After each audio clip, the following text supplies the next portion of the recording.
So typical, isn't it? It's just strange. One day someone's walking around, going to work, alive, and then Nothing. people just disappear. The earth just opens up and swallows them. Eerie. Really eerie.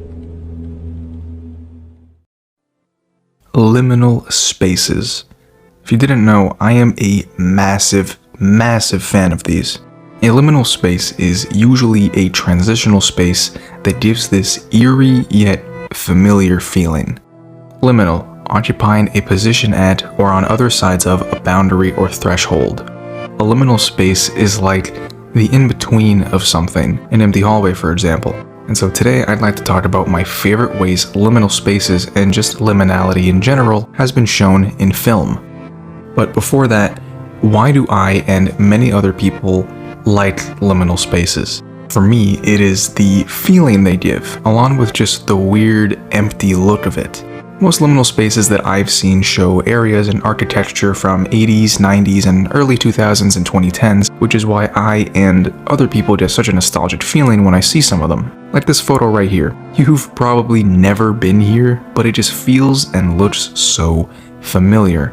Like you've been there before or you've dreamt of it. Some liminal spaces invoke this almost nostalgic feeling that I can't really describe. I've never been here, yet I remember how I felt in places that looked similar to it in the past. Also, some of them simply look creepy, which I think is cool.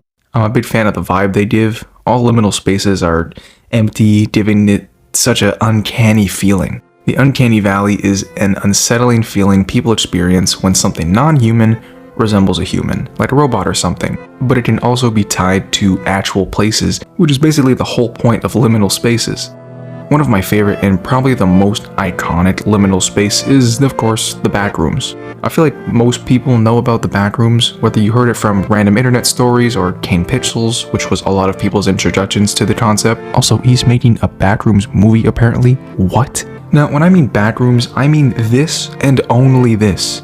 For some reason, people feel the need to add lore to everything, which includes the backrooms. It can work sometimes, but it also can't.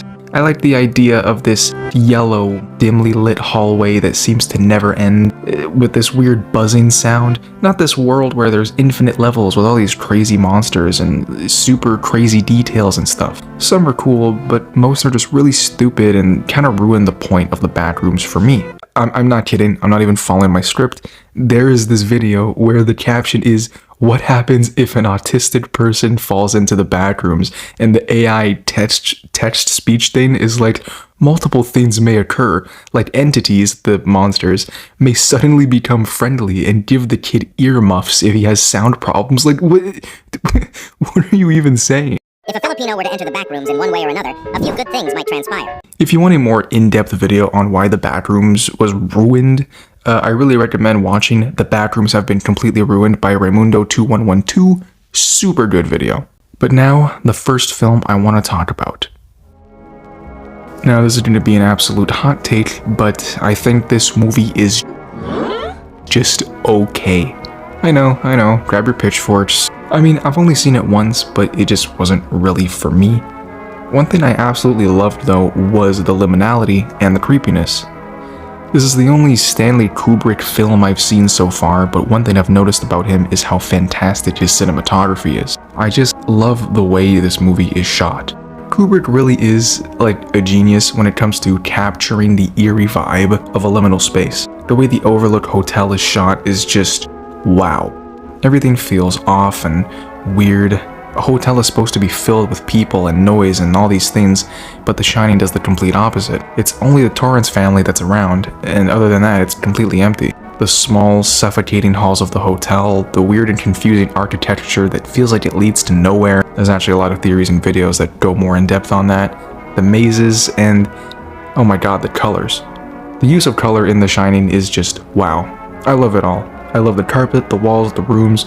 It just looks so good. And I like that red seems to be the most prominent color in the movie from what I remember. It perfectly captures the essence of a liminal space in my opinion when it comes to colors and patterns, specifically the carpet and the bathroom from room 237.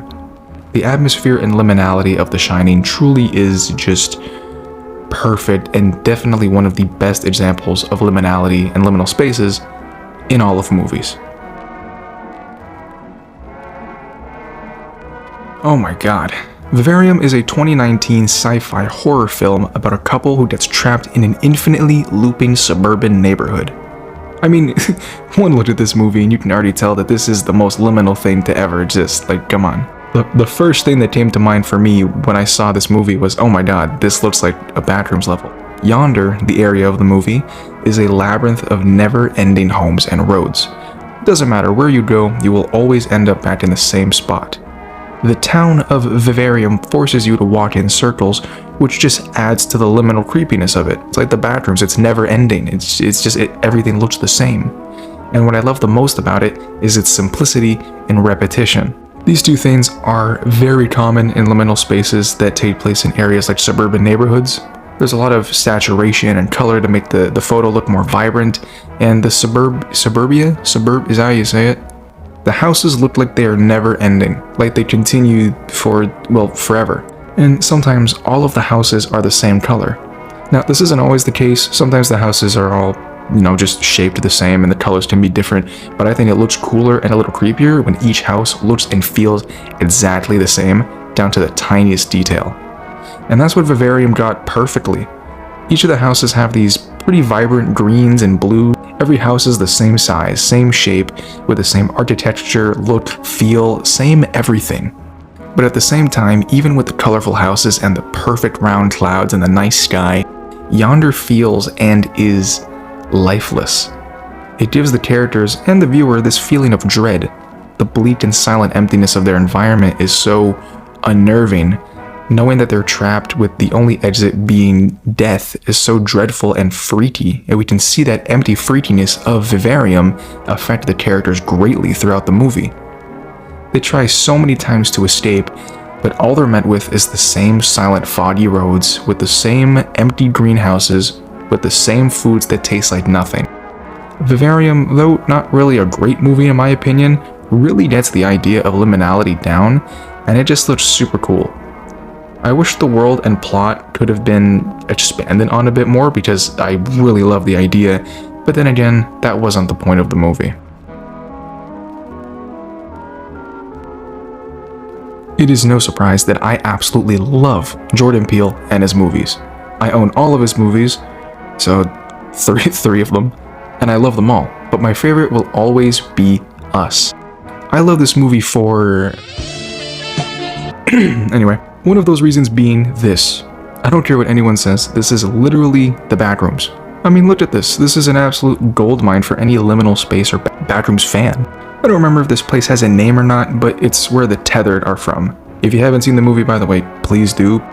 This underground tunnel type place is filled with long, endless hallways that all have the same small bedrooms and classrooms. The place is also filled with rabbits, which makes it pretty weird. The rabbits are usually here for the movie's symbolism because the Tethered only eat raw rabbits, and it symbolizes the duality between both characters and rebirth, blah blah blah. But for like the liminal aspect of this, it just looks super creepy. Imagine going down in this dimly lit, empty hallway that seems to never end, and there's just a bunch of bunnies hopping everywhere. It would be terrifying. That would be so unnerving, it would send chills down my spine. Everything is the same beige looking color, all the doors look the same, all the tiles have the same patterns, and some walls have this weird rock kind of look to it, others are just regular tiles. This area is just so eerie. This place is genuinely terrifying to me. I don't care what you say. It looks scary and liminal when it's empty, and it's just as freaky when it's filled with the Tethered. And I think what makes it even creepier is that there isn't much explanation on the background of the Tethered, besides that they're like a government experiment thing. And that's why Us is my favorite Jordan Peele movie.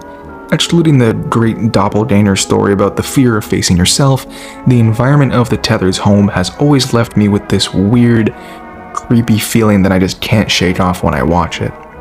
But at the same time, I love it because I love liminal spaces. But that's pretty much everything I want to say.